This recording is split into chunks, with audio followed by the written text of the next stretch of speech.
In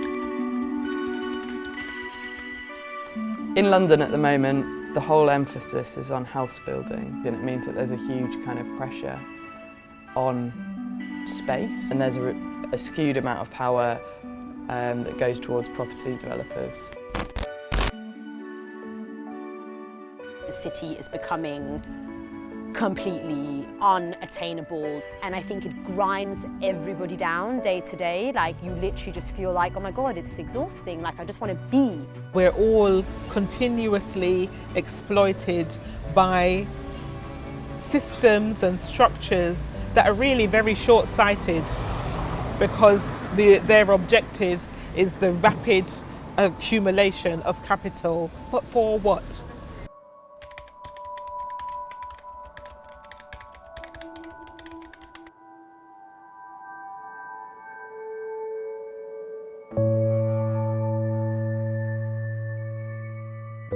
Food growing is probably one of the most important means to kind of challenge capitalist power structures.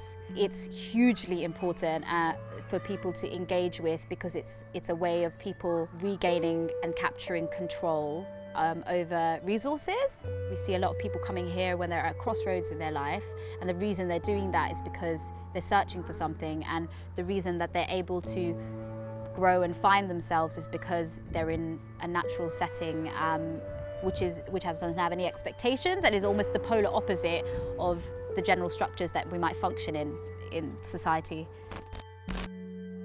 I got kicked out of main school when I was in my first year, and then from then I didn't go to school for a year and a half, and then I just kept floated around from pupil referral units to pupil referral units. But since I found the outdoors and working hard, that sort of really helped me find who I am and then perpetuate myself in the direction that I really want to go. Of critical importance in a city is to return the idea of agency.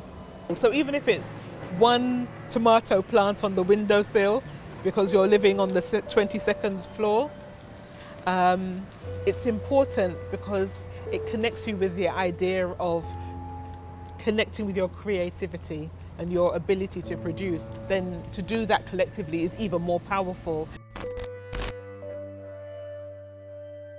We need to change the narrative on food growing as an essential part of what we do. At the moment, it's very much like this additional nice little tag-on when we think about the way that we use land, and I think it needs to be much more centralised.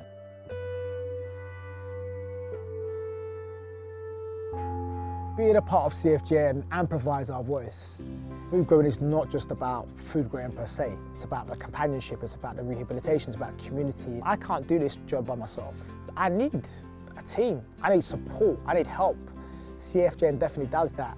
On a day-to-day basis, we're mostly kind of head down, doing, and it's really beautiful to actually have a group of people. The solidarity side of going and meeting other food growers and, you know, discussing this strange variety of tomato that so-and-so is growing this year, to sharing skills around working with our local councils and lots of things like that. We could either all be like fighting each other for resources, we could all be off in our own corner of the city, like struggling and, you know, thinking of everybody else as the competition, or you can come together and be like, but we're not the competition. If you are trying to do something in Walthamstow and we're trying to do something in Morden, actually we're not. But actually, can we share our ideas? Can we share our experience, our learning? Can we maybe sometimes even share resources? Do we need to be competing for all the same resources in such an under-resourced environment? In nature, diversity is strength, and London, despite it being a heavily kind of manufactured over time city, should be enabled to exist in a way that manifest lifetime neighbourhoods where people across their whole lifetime, from the very young to the very old, can live the kinds of lives that nature gives representation to all the time. Lives of connection, lives of creativity, interesting, diverse lives.